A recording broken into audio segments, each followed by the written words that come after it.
TV, kembali lagi di program Berita News Point, program berita seputar Universitas Brawijaya, Malang Raya, dan informasi menarik di sekitar kita. News Point Highlight akan menyajikan rangkuman berita sepekan yang telah dipilih oleh tim redaksi untuk menemani akhir pekan pemirsa UBTV. Selamat menyaksikan, dan inilah News Point Highlight hari ini. Akan dimulai dengan berita indeks acuan menjadi standar dalam menentukan biaya pendidikan.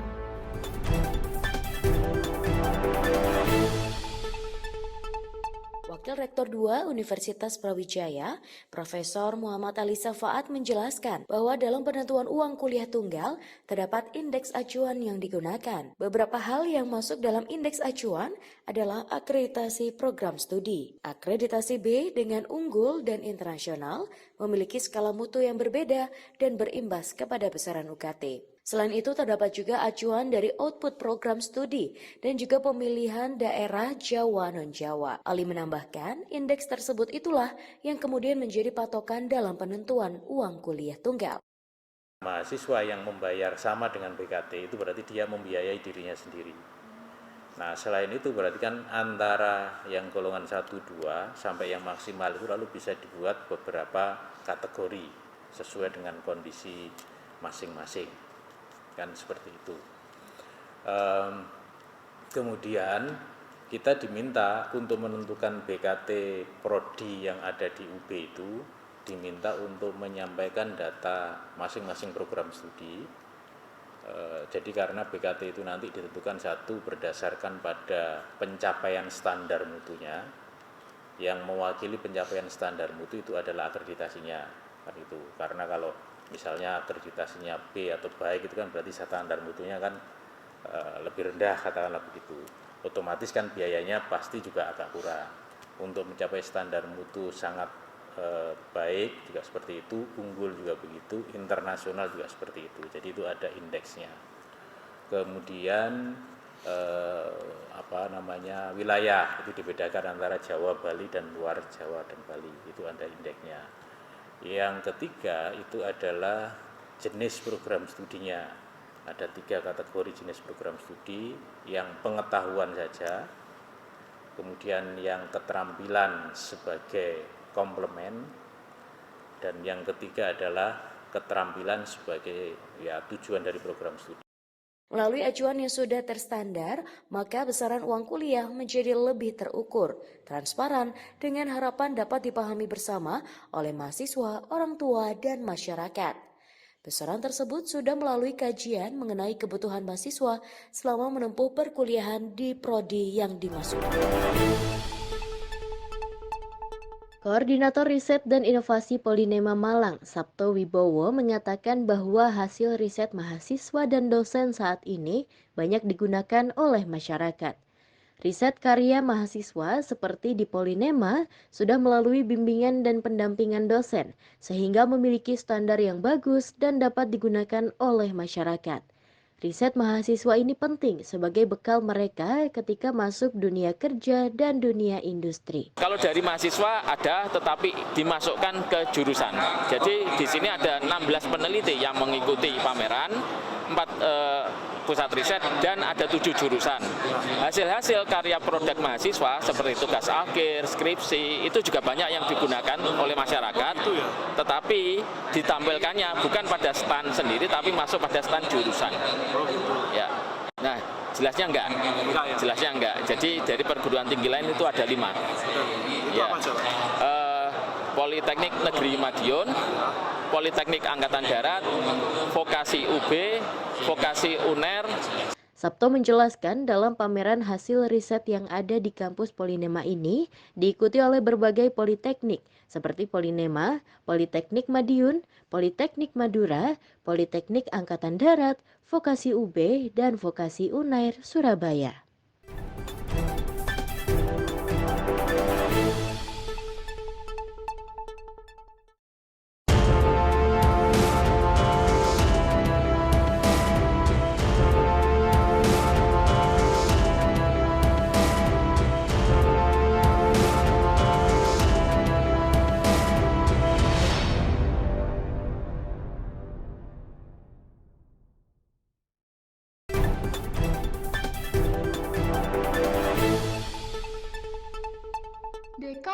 Fakultas Ekonomi Bisnis UB apresiasi inisiator Manajemen Entrepreneur Day.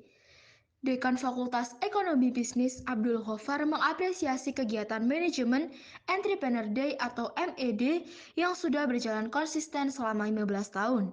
Hal ini disampaikan oleh Abdul Ghaffar saat memberikan sambutan dalam sesi diskusi bersama dua kepala daerah, yaitu Gresik dan Ngawi.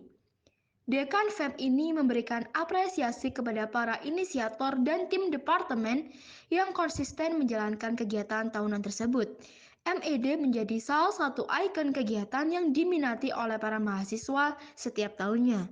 Pak Bupati, sebenarnya manajemen entrepreneurship di tahun ini itu sangat istimewa, Pak Bupati. Dulu ini kami ucapkan terima kasih sekali pada senior kami Pak Wadiat Moko. Jadi beliau itu yang pertama kali menggagas manajemen entrepreneurship ini, Pak Bupati, sekitar tahun 2009 sebagai ajang untuk aktivitas mahasiswa dalam lab atau praktikum kewirausahaan. Jadi kita ingin mengkapitalisasi teman-teman yang ingin berwirausaha, semacam inkubasi bisnis sederhana gitu. Kemudian mereka bisa menunjukkan produk-produk mereka. Nah, hari ini Pak Bupati, tahun ini Pak Wadiat Mongko itu akan purna di bulan Agustus. Sehingga beliau yang mengawali dan beliau yang mengakhiri pula manajemen entrepreneurship itu. Tepuk tangan untuk Pak Wadiat Mongko. Manajemen Entrepreneur Day tahun ini terbagi dalam beberapa rangkaian hingga puncaknya pameran yang akan berlangsung bulan depan. Beberapa rangkaian tersebut mulai dari sesi talk show, diskusi dengan pakar bisnis, sesi pendampingan ide, hingga sesi puncak yaitu pameran karya mahasiswa. Siswa asing yang sedang berada di UB berkunjung ke UB Forest. Hutan pendidikan seluas lebih dari 500 hektar ini merupakan sarana penunjang pendidikan di Universitas Brawijaya. Dalam kunjungan ini, para mahasiswa diterima oleh tim pengelola UB Forest dan dikenalkan dengan berbagai hal yang ada di UB Forest. Sebagai hutan pendidikan UB Forest melakukan berbagai riset dan pengembangan tanaman produktif untuk berbagai keperluan seperti pangan, pengobatan, industri, dan lainnya. Berbagai program riset terdapat di hutan yang terletak di lereng Gunung Arjuna ini, seperti dijelaskan oleh Firda Alfiani selaku penerjemah kunjungan. To give the overview of the historically of the UB Forest can be existed in here. And UB Forest existed since from the 2016. Yeah, it's granted from the Environment and Forestry Ministry from the government. And then in here now is managed by the UB Forest totally, but they need to report annually or maybe monthly to the ministry. And in here we have more kinds of the plants has been planted in here. We have agroforestry, we have the intercropping, and as well as the silvopastura. So in here have the good biodiversity. We have the good ecotourism and as well as the research potentials. Maybe that's all I want to say. Melalui kunjungan ini, para mahasiswa asing diharapkan memiliki wawasan baru mengenai kekayaan alam yang ada di Indonesia dan berbagai upaya riset pengembangannya bagi kemajuan ilmu pengetahuan. Ketua Panitia Pameran Perumahan DWP FHUB, Dei menjelaskan pameran perumahan yang digelar selama 3 hari tidak hanya berisi pameran. Selama 3 hari, panitia menghadirkan beragam kegiatan meliputi talk show, pemeriksaan kesehatan DNA, juga sesi konsultasi dekorasi rumah bersama Deko Rumah. Menurut Devi, pihaknya menggandeng Deko Rumah agar pengunjung dapat berkonsultasi dengan ahlinya untuk menata isi rumah yang mereka miliki. Ini bekerja sama dengan Bank BTN dan juga didukung oleh Deko Rumah dan juga Kimia Farma.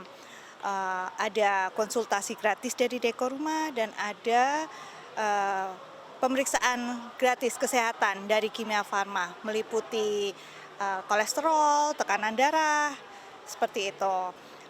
Untuk acara ini didukung oleh 17 pengembang dari area Malang Raya dan juga Batu.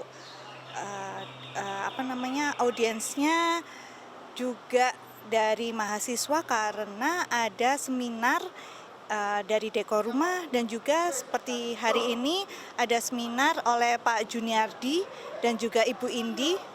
Pak Juniardi sebagai kita ketahui adalah owner dari Prokids Malang, dan juga Bu Indi owner dari Malang Berti. Melalui konsultasi ini, para pengunjung baik anggota DWP, dosen, dan mahasiswa dapat mendapatkan berbagai masukan yang sesuai dalam menata rumah impian mereka. Pameran perumahan ini merupakan upaya dari DWP FHUB untuk membantu anggotanya mendapatkan rumah yang sesuai dengan kebutuhan.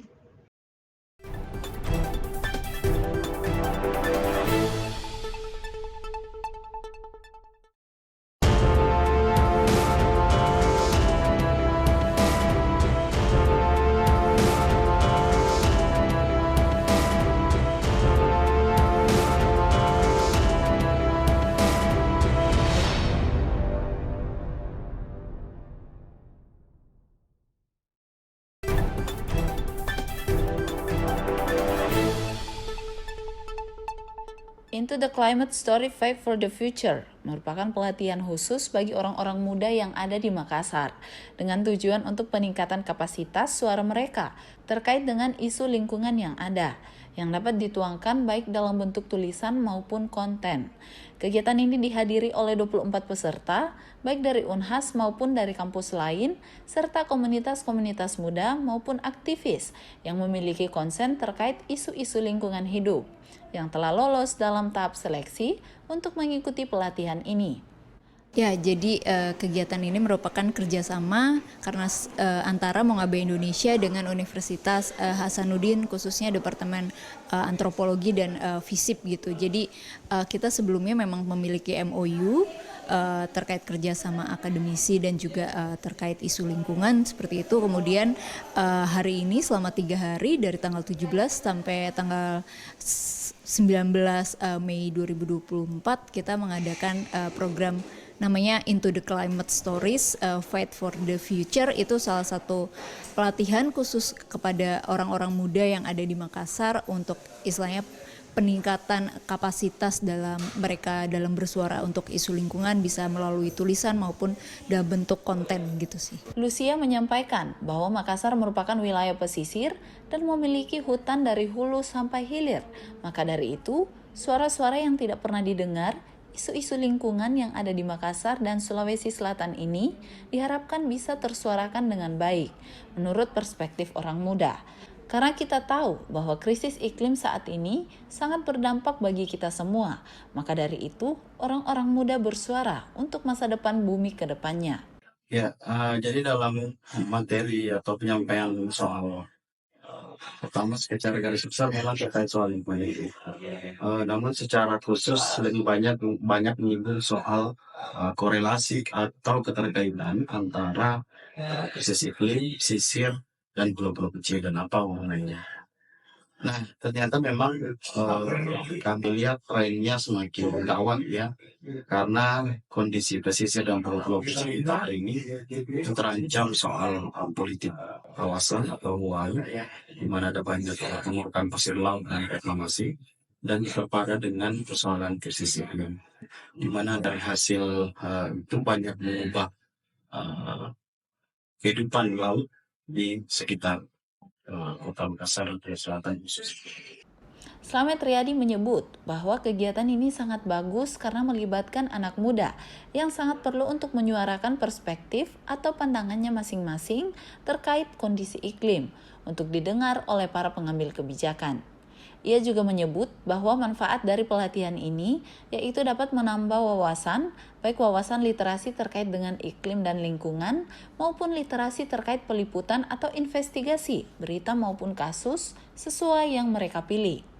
Slamet Riyadi berharap implementasi dari kegiatan ini bisa memunculkan model atau style anak muda yang bisa disuarakan dalam meliput beberapa kasus yang ada di Kota Makassar, khususnya di pesisir dan pulau-pulau kecil yang sangat rentan terhadap terjadinya perubahan iklim. Andrea Ririn Karina, Andi Muhammad Safrisal, Unhas TV. Prajurit dan PNS yang ada di lingkungan Korem melakukan tes urin mendadak untuk mencegah bahaya tindak penggunaan narkoba. Tes mendadak ini digelar dengan dukungan dari Denkesya dan BNN Kota Malang. Kepala Seksi Intel Korem 083 Baladika Jaya, Letnan Kolonel Roni Wijaya Kusuma menjelaskan bahwa kegiatan tes urin ini merupakan upaya pencegahan berkala yang dilakukan oleh Korem kepada prajurit agar terhindar dari penyalahgunaan narkotika. Hal yang sama juga diungkapkan oleh Rita Rahayuningsih dari BNN Kota Malang. Sebagai penggerak swadaya, Rita mengapresiasi keterbukaan TNI yaitu Korem 083 dalam membantu pihak yang melakukan tes urin mendadak ini. Pemberantasan narkoba menjadi kewajiban bersama semua pihak dengan saling membantu dan mencegah bahaya narkoba di berbagai lapisan masyarakat. Grand Mercure Malang Mirama kembali membuat event internal yang sukses.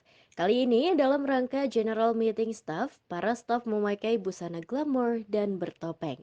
Tema yang diangkat pada GSM kali ini adalah Glamour Masquerade dengan tuan rumah Departemen Front Office, Guest Activities, dan Security. Tuan rumah tampil dengan tampilan pembuka yang memukau yang dilanjutkan dengan pembukaan oleh pembawa acara dan kegiatan meeting.